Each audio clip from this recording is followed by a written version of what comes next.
Gentlemen, now our next speaker, he leads IKEA's India operations, and his insights into the evolving consumer will shed light on India's consumption story.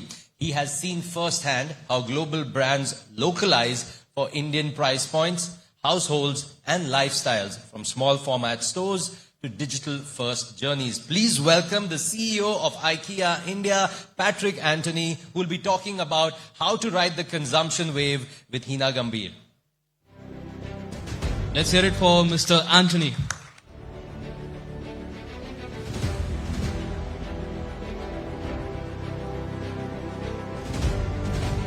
Thank you. Thank you very much, Patrik, for joining us here at the India Economic Conclave. You know, when I told a friend of mine last evening that I'm going to actually speak with CEO IKEA India, I was told that I should ask this one question. Why did you take so many years to actually open something for people in Delhi? It took some time. I was part of the initial team who came to India back in 2013. At that time, we decided to open in the four bigger cities. We said Hyderabad, Mumbai, Bangalore, and Delhi were where we wanted to be. We early actually bought land in Delhi. So we're building two big shopping centers with big IKEA stores, both in Noida and in Gurugram. But that took its time. So we have now, though late but never, entered both with online formats and a small store in the Pacific Mall in the West. So we are in Delhi for the Delhites now, but for the big store, they have to wait about a year and a half more, unfortunately. But those who wait for something good. By the way, that question was from a die-hard IKEA consumer. So people are actually waiting for you to open many more stores in Delhi NCR. So before we talk about your strategy, what's the latest on something that you're coming up with in Noida, I believe Faridabad and Gurugram? So we're building two large mixed-use developments, which is the IKEA store as an anchor, shopping centers with about 100,000 square meters of retail. There's office, there's hotels. So two big centers, then one in Noida and one in Gurugram. So soon coming up, Gurugram should be in a year and a half, roughly. So something very, very nice, built on a lot of sustainability, Scandinavian values. So both the shopping centers and the IKEA store are really nice. Gurugram one is going to take a year and a half. What about something that's coming up in Noida? It is even bigger. So it has, it's like a 37-floor tower and big mall, two connectivity to two metro lines.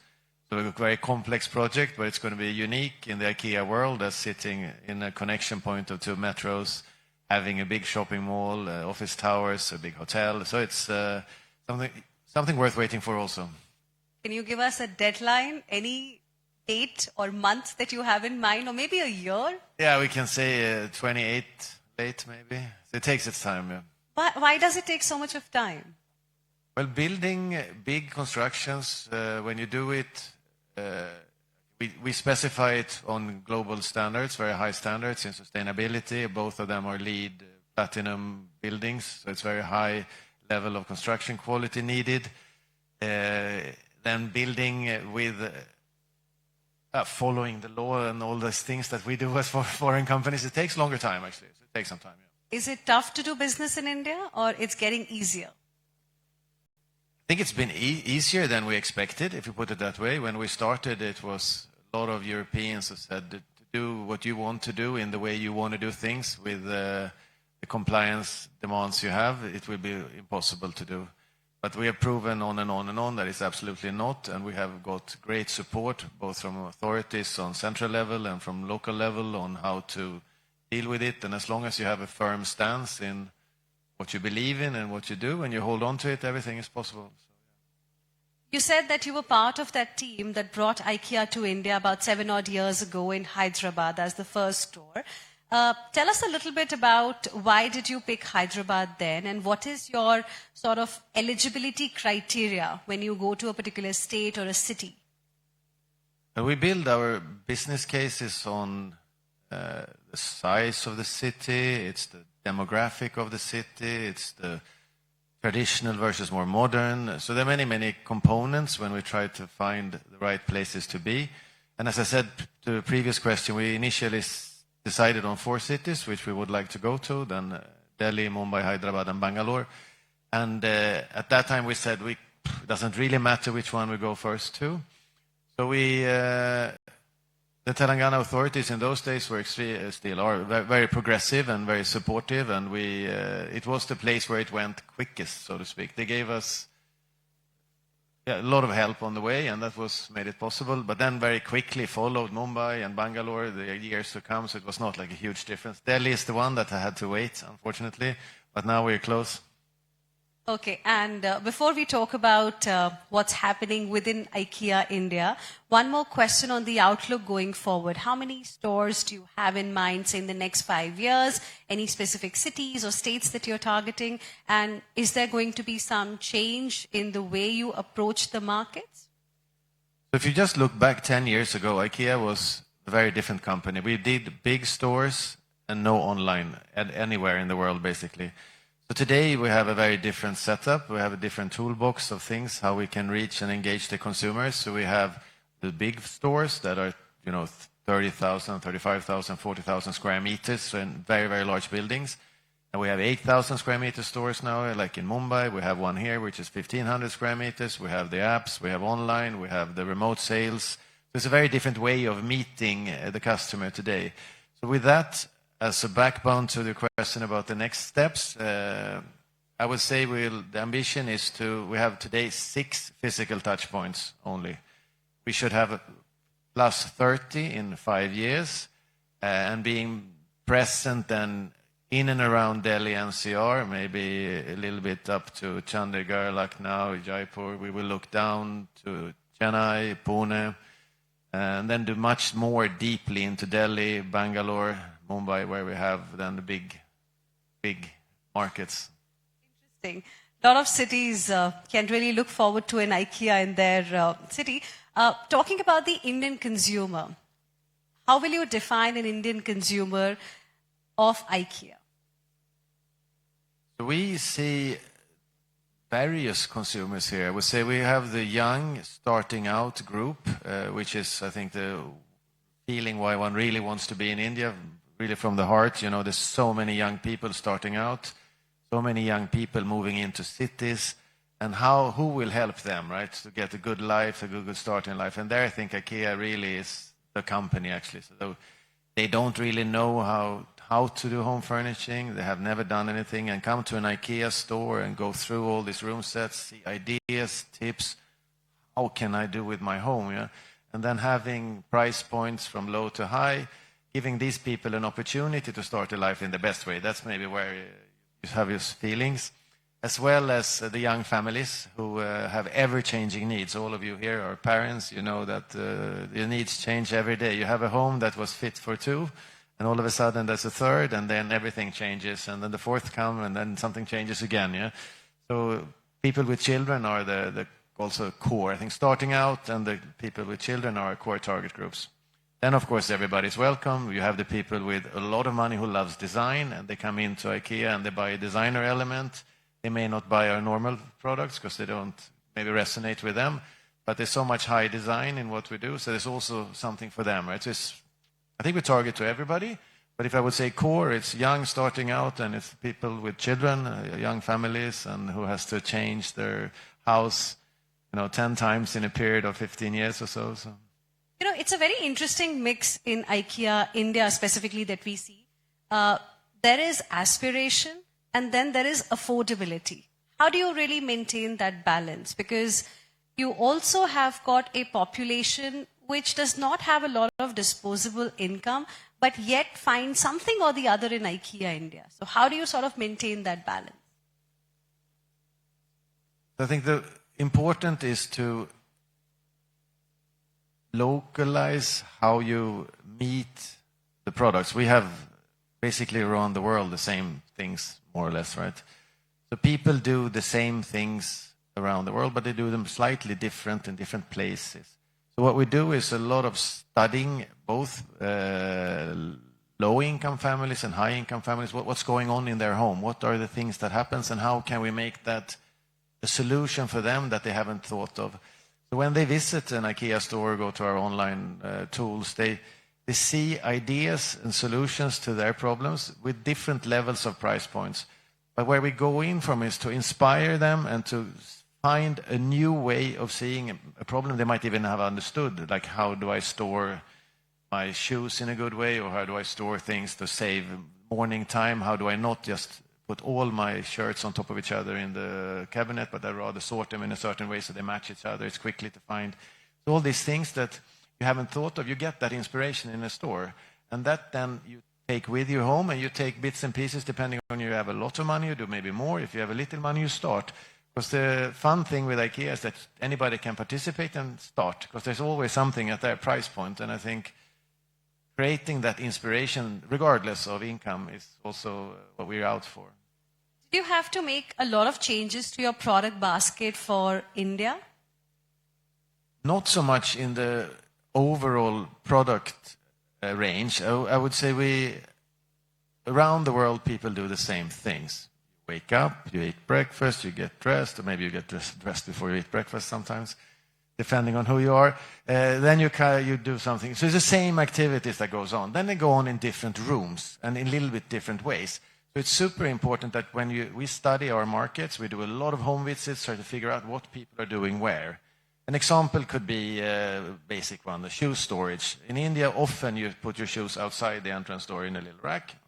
In Sweden, where I'm from, you would put them inside of the door in a little rack. If you live in Portugal, where I have lived, you don't take off your shoes at home.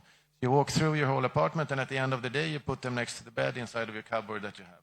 So we need to figure out all these differences and meet these differences in the room settings. So when you go to an IKEA store in India, it looks radically different from an IKEA store in Japan or in Sweden.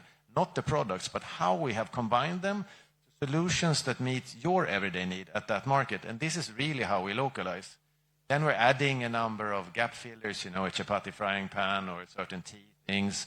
The mattresses. Because we cook also differently. Yeah, you cook differently. But you also sleep differently because your mattress is much harder than in Europe. You also prefer often to have patterned bed sheets, which we don't have in other countries. So we adapt partly, but the big thing is to figure out what people are doing at home, where they do it, and how then to meet that with the great products we have. Because again, people do more or less the same things, but they do them slightly differently. Are you also sourcing locally? I guess yes, 30-odd%? Yeah, so we have, not maybe no, but many knows, but we have been in India for 50 years already sourcing for the global markets. So today we have about 43 local suppliers that then are producing for IKEA worldwide. We export about 400 million euros worth of home furnishing to the stores around the world, which is much more than we import, for example. So we are a much bigger producer than we are an importer. This is then also used locally, so about 30% of the sales volume is locally made. And we have ambitions to grow this, so we hope the target is 50% in 5 years. But that depends, of course, on the capabilities of the market, it depends on the price points you can get, the quality of the products you can get, and so on. But the ambition is there. So when you're saying that you're sourcing from India for the world, is it making in India for the world or sourcing just the raw material? No, it's to make products in India. So You're actually making in India for the world. Yes. Because that has been a slogan that the Prime Minister has also given. This is what the Prime Minister has told the investors, that, he wants them to make in India for the entire world. So you're already doing that for IKEA. Yes, for 40 years already. So we were ahead of the Prime Minister, actually. But now, though, to grow that, it's important also that the local retail matches, our sales matches this. So we're now going to grow our footprint, as I said, because you need volumes to make these things work. It's working, okay. So you need the local volumes also to grow further. So now our task is to grow the local retail so we can grow export further. So, in this, what were some of the big challenges that you had to face? And what are the challenges are you facing right now which you want the government to address to be able to achieve your goals that you have for the Indian market? Come to a quite good level, I say 400 million euros. But it's large in textiles, as India already have a very strong textile base. It's been a long history here with cotton production and so on, so we built on that. Now taking the further steps and starting to produce furniture, it's a little bit of a different challenge. Because today the raw material availability, if you look at the type of raw materials we are looking for, sustainably sourced wood, we're looking at a lot of recycled materials, plastic, metals, also wood, everything now is moving. But this is not available. Modern machinery, very expensive to import. So there are many, many things that are not in place to take the next step. So here we're thinking of working, or would like to work with, and we have interest also on a kind of a home furnishing strategy, if you say it like that, to really analyze what would it take to make India the new home furnishing hub, because I think most of the qualities and so on is here, but we need to start with how is the recycled material set up in India. Can we get recycled wood? Can we get recycled metals? Can we get recycled plastic? At the moment, not really. How's the wood supply? Today we import all wood from abroad, 30% import duties. Is that good for making furniture to export? Probably not. Advanced machinery, if you want to compete on the world stage, it's modern manufacturing that has to happen, and you need the newest and the best machines.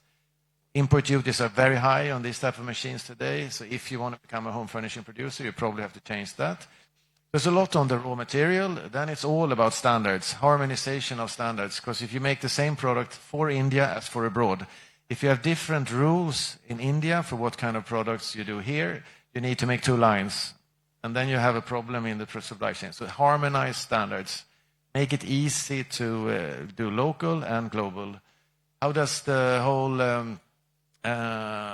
incentives to get going with home furnishings? Is there some kind of incentive system, skill buildings? I think there's a lot we can do together. We could be happy to share and to see if we can lift the whole sector, because what's good for the Indian home furnishing sectors, it's good for... Amidst this scenario, what is it that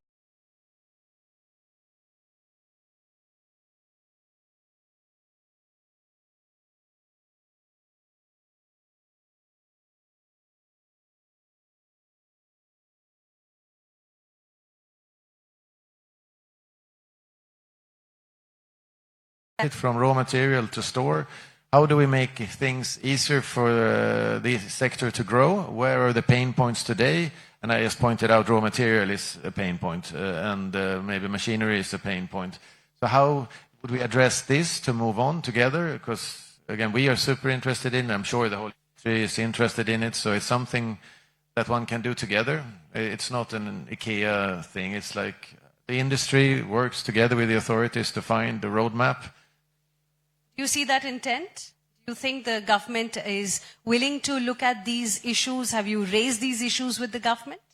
No, we've touched so far. I think the willingness is there. We're interested. So absolutely. Interesting. Now, as you mentioned that you are also focusing on increasing your sourcing from India to about 50-odd%. What is your assessment of Indian consumers? What is it that Indian consumers love to buy the most from IKEA India in their stores? To make it funny, then I would say the bedroom is actually the focus area. So we sell Why so? No, I think it's a room in India that is different from in many other markets, actually, because let's say in Sweden, it's the sleeping room. You don't do much more in a bedroom. While in India, in many family room, it's not only a bedroom, it's a study room, it's a makeup room, it has many, many functions, which makes it a very important room. And this is different, actually. So we sell more bedroom-related products here than in many other markets. This may be a unique one. Okay. And let's also talk to you a little bit about the food aspect, the food business that we also see simultaneously. What are the plans going forward? Food is very important, not only for IKEA, but also for India. So here we have a beautiful match between the two. Because don't think any country in the world is more passionate about their food than India. So great. And the story behind the food is that first store we opened in Sweden like 60, 70 years ago, our founders saw that the couples, they came in, they looked at the furniture, and after 1 hour roughly, the man left the store with the wife because he was hungry and didn't want to spend any more time there. And then they never came. So he quickly understood that if I want to keep the family in the store, I need to feed them halfway. So that's why the food started to come already in the first store. And now it's a mandatory component of every IKEA store is the food. It's there to make people, in a way, buy more sofas. So it's a great tool, but it has also really brought the Swedishness to the store. So it's a way for us to brand ourselves as Swedish, and we should then offer a lot of Swedish products there. It's Swedish food. So you can try something new and exciting, and somehow it's a very, very popular part of the IKEA experience. So it's a quite big group who come to IKEA mainly for food, and then they will look a little bit at other things also. So who introduced this were a few of those who are food-related first. But that's totally okay, so we don't mind. Are you planning to add some Indian dishes too, or perhaps some international cuisine? So it's either Swedish or Indian, you can say. So we wouldn't go to put too much Italian in there. So it's Swedish for the Swedishness, or Indian for the local flavors. So we have in Hyderabad, it's biryani, and we have samosas, and we have things so that you can try also Indian food if you want. So it's the same all over. You try a bit of Swedish and a bit of local, but always as an amazing price point. So you can also feel that at IKEA I get the best value for money, not only in the furniture, but also in the food. That business largely is not for revenue, right? I mean, how much of your revenue comes from the food business? About 7-8% of the turnover. So it's the big bit. At the same, this will be closer. At the same time, it's not really a profit center. It's there to make people happy. Now, we as Indians love to physically touch things when we go out shopping. For us, it's also an experience. It's also a way to go out and spend time. That's, I think, slightly different from what you see in other parts of the world. So how much do you think you've been able to bring the consumer online? Young India, to a high degree, is online first, which is probably the first market where we're meeting this. Traditionally, we have met an offline first market. We started quite late, and we have then many markets we go to has physical retail. It's quite new. So we have about 30% of our business today is online, which is standard, I would say, around the world. We have 40, depending on the market. And so it's the same here in that sense. So people buy, interestingly enough, like a mattress that I 10 years ago said that no one will ever buy a mattress online. Everybody has to come and touch it. I think 70% of the mattresses are online. So it's, people are totally changing the behavior. You're saying the percentage is same of online customers that you see in India and other parts of the world? No difference? So we have between 20 and 40 around the world %, and here it's 27. What are the targets going forward? Are you going to focus more on online, building online consumers, or physical stores? So we're working with channel. I have a problem with this.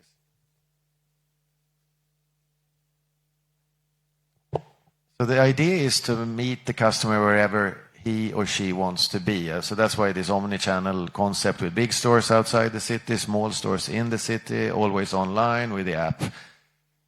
So the consumer will choose. I think for me, of course, I prefer when the customer comes to the store, if I had to say, because the store experience is unique. We can show so many tips and ideas in real life, and they can meet the amazing coworkers we have.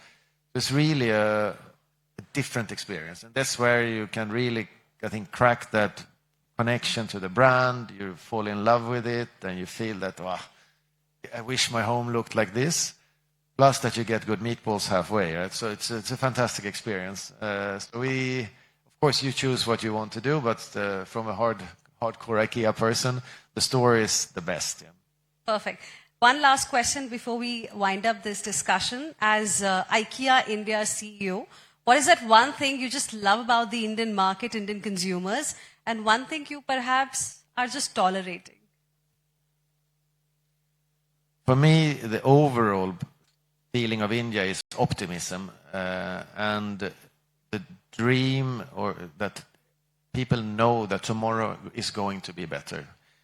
That spirit of call it happiness, willingness to go, belief is what really I love in India and in all the people I meet in our stores. It's, yeah, I'm going to get this, but then, you know, I'm going to have that, and then I'm going to... It's very different from many other parts of the world where it's more resignated. So I'm super happy to be here, and it's the second round. Spent already 5 years here, now it's the second time, and I'm so happy to be back because of this go-get-it attitude and knowing that tomorrow is a better day. And what is that one thing you are tolerating? Tolerating, maybe what I don't tolerate. I think the queuing is a little bit of a problem, though. That when we have a little queue. But isn't that a good thing? Yeah, well, it's nice to have a queue, but the behavior in the queue is maybe the problem. That as a Swede, you kind of kindly stand there waiting for your turn, and then there's always an optimist or someone who takes the opportunity and squeezes in, and you're like, excuse me, I'm here also. Okay. I just took the chance, you know. It's like this, but it's with the love. Everybody's happy to. Yeah, even that's a good thing. If you open more stores, I mean, people will not have to wait. True. So you're on me there. We're going to do better. We're going to do more, less queues, and better behavior. Thank you. Thank you very much, Patrik. Appreciate you speaking with us today. Thank you. Thanks for being here. We're lovely to be here. Thank you all.